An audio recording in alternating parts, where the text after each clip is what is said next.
I'm a big subtitle girly, but I was fighting for my life for a minute.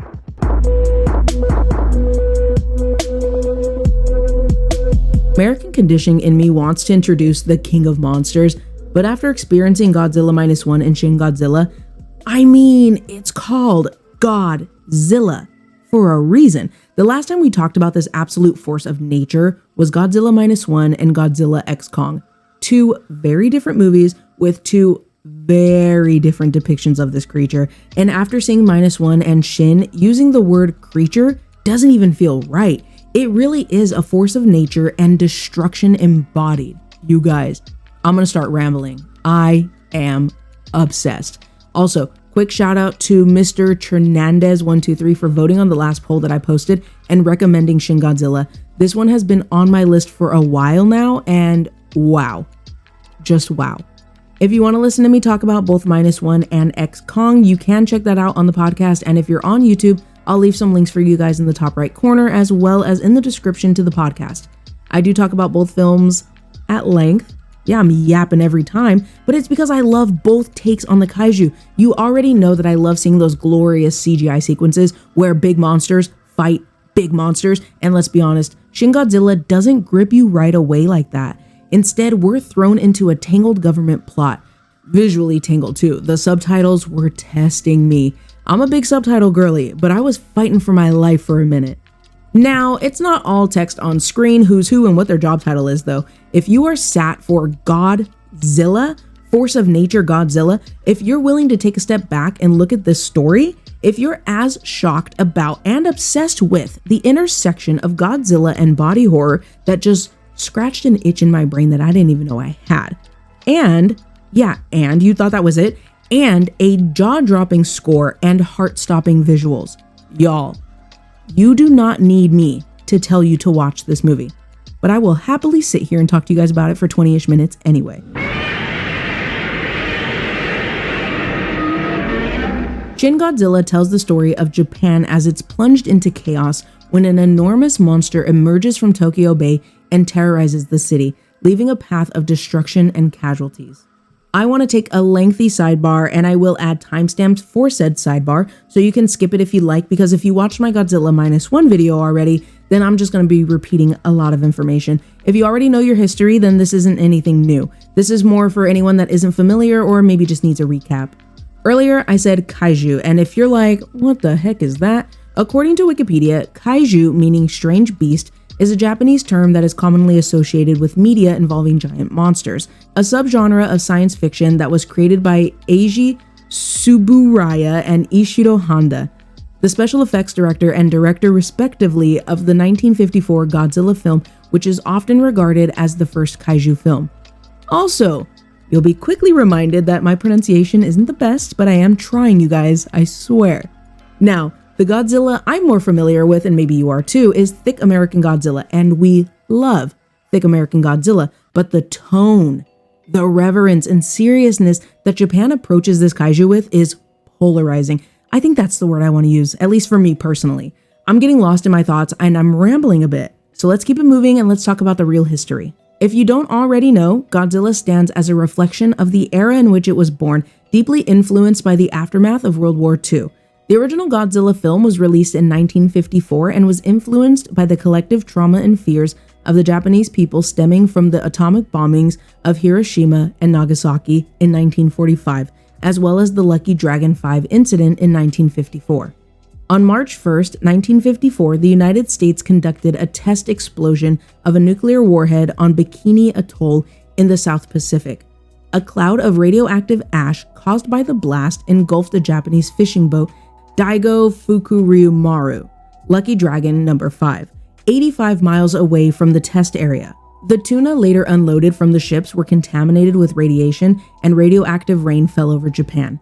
The Lucky Dragon incident terrified the Japanese people with the vision of nuclear holocaust, a horror which they had faced only a decade before at Hiroshima and Nagasaki. I know I don't usually drop a quick history lesson in the middle of a movie review, but I think it's extremely important to understand the real history and the symbolism behind Godzilla. If you've been here before, then you know I'm not shy to admit that I am all for thicc American Godzilla. Trust me. But when you consider the origin of Godzilla and what it represents, I mean, personally, I stand by what I said last time. There is a want and necessity for this kind of story, the story told by Japan. Now, I still want to talk about some of the themes and ideas of the film, but I am going to try to keep it short. I knew next to nothing going into Shin Godzilla. I was expecting it to be good, but that was about it. I've always heard good things about it online, and of course, before going to see it with my honey, he had to watch a trailer, so I did see that too. However, none of that prepared me for how political, governmental, and bureaucratic-centric this movie is. I don't know much about politics, but this film does a really good job of critiquing Japanese bureaucracy and government inaction. Now, you might be thinking, what the hell, right? Don't worry, I'm not just saying things. I was so invested in the fact that there was so much talking and so much sitting around that I had to do some Googling to get here. This is one of the prominent themes of the film. There is so much talking, meetings, committees, and bureaucratic red tape that it keeps the country's leaders from making any decisions. So many of the politicians are more concerned with protocol, hierarchy, and saving face than they are with taking decisive action to save lives. It's frustrating to watch, and that's the point. It mirrors real criticism of government responses to disasters. I also really love the themes of Japan's resilience. It's honestly inspiring and a really big highlight overall, but I just want to emphasize how heavily political it leans. All right, we made it to the point in the episode where we talk about triggers, and again, I'm going to try to keep it short. Potential triggers you can expect from this type of film, especially since Godzilla is an allegory for real disasters, destruction and mass casualties, scenes of chaos and mass panic, scenes of military attacks on Godzilla which are largely ineffective, so that leads to an amplified sense of dread and hopelessness. One thing that I love about both Shin and Minus One, like I mentioned earlier, is the tonal shift. This is not a triumphant feel-good ending where Godzilla is a helping hand. Godzilla is terrifying, raising feelings of existential dread and trauma experienced by survivors and the nation as a whole. I started rambling a little bit, but I think the stark difference between America and Japan's Godzilla is fascinating, and it says a lot. Before we move on from the triggers, I gotta mention body horror. I am obsessed, but I know not everyone is, so this is for you. This version of Godzilla is a distorted, monstrous, constantly evolving creature. Its various forms can be unsettling, including that final shot, which it is so cool. My personal taste aside, these are the triggers that stood out to me the most, but please do your own research if you feel like you need to, and make sure you're in a good headspace before watching. Now let's talk about what worked, and you already know I'm gonna briefly mention the body horror that completely caught me by surprise. I love this approach on Godzilla. I think it's incredibly visually unique. I saw Minus One. I got a full dose of how much of a force of nature Godzilla is, but even still, I was blown away. I was not expecting that constant evolution, the fact that it continued to change and continued to become more of and feel like an unstoppable force. It truly is an effective take on the kaiju that adds even more layers to the storytelling. The political satire and social commentary is so strong. I didn't know about the government's perceived slow response to real disasters, but I could still feel that sense that everyone was just dragging their feet. Again, a lot of talking, a lot of meetings, so you quickly feel that from the film. I don't know if I mentioned it in the Minus One episode, but I love that Godzilla is being brought back to its terrifying metaphorical roots as an absolute force of nature. Remember, I am conditioned by thick American Godzilla, so I'm rooting for this dude. And when my honey and I saw Minus One, when Godzilla was charging up and the spines were lighting up, we were all smiles. This was the cool part. Nah, because the way my jaw hit that nasty theater floor, I was crying, you guys. I loved sitting in the theater watching Shin, and was I excited and in awe of the body horror? Absolutely. But that heart-stopping feeling of dread that I anticipated, that was somehow worse than I was expecting, felt like it went on forever. Amazing. Shin Godzilla reintroduced this kaiju as an unknowable, destructive force. On top of that, I just want to add that some of the visuals in this movie, coupled with the score, are incredible. I am so glad that my first time watching this movie was in theaters because I was blown away. Now we're going to get into some criticisms about the movie, and I'll share my thoughts along the way. A criticism that I saw a few times was that the film feels more like a political drama than a monster movie.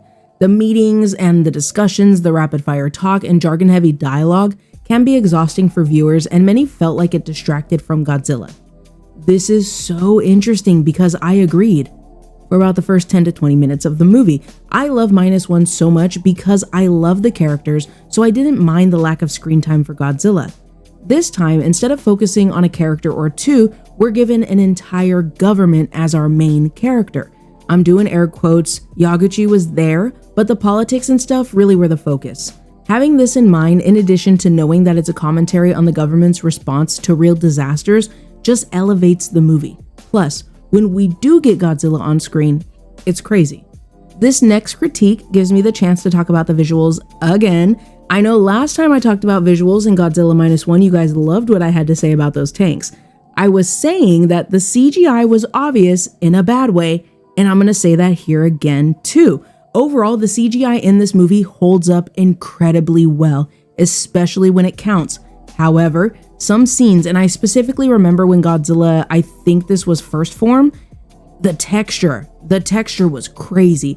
I agree with what people have said. I do think the CGI did look a little goofy at times, but this movie did come out in 2016, so I wasn't going to be overly critical, but that moment with the texture of the skin, it really threw me off a little bit.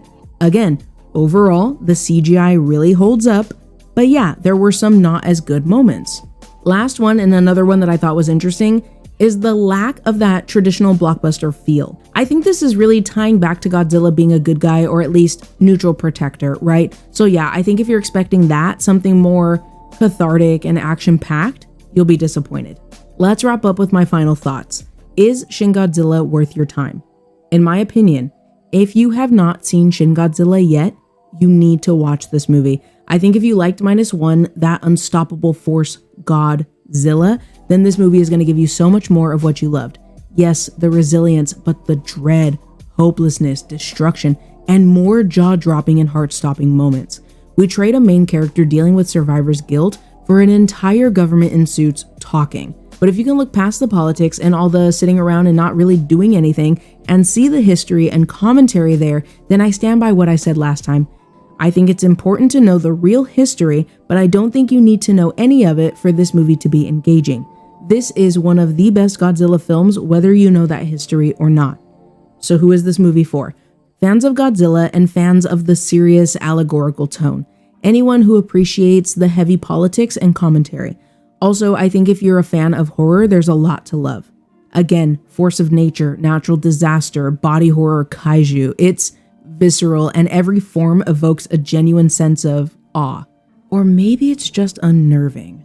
Who isn't going to be a fan?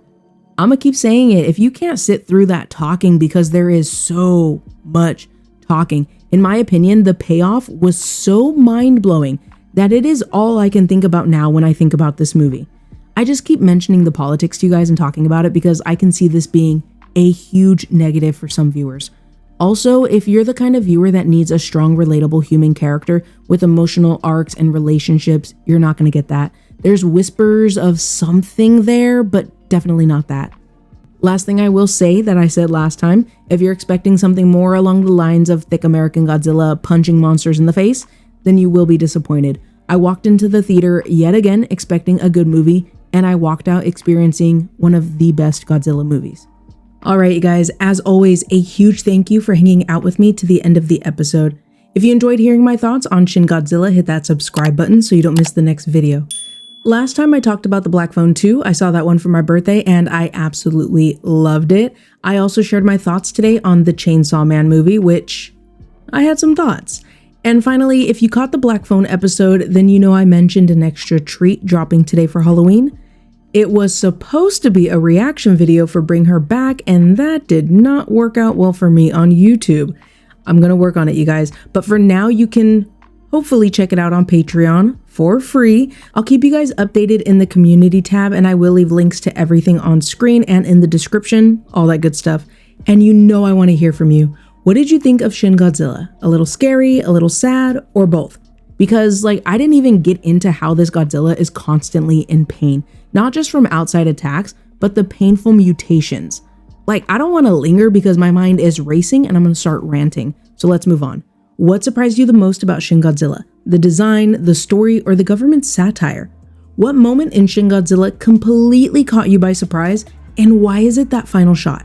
Let me know what you think in the comments, and until next time, spread positivity, be safe, take care of yourself, happy movie watching, and happy Halloween. I'll talk to you guys soon. Bye!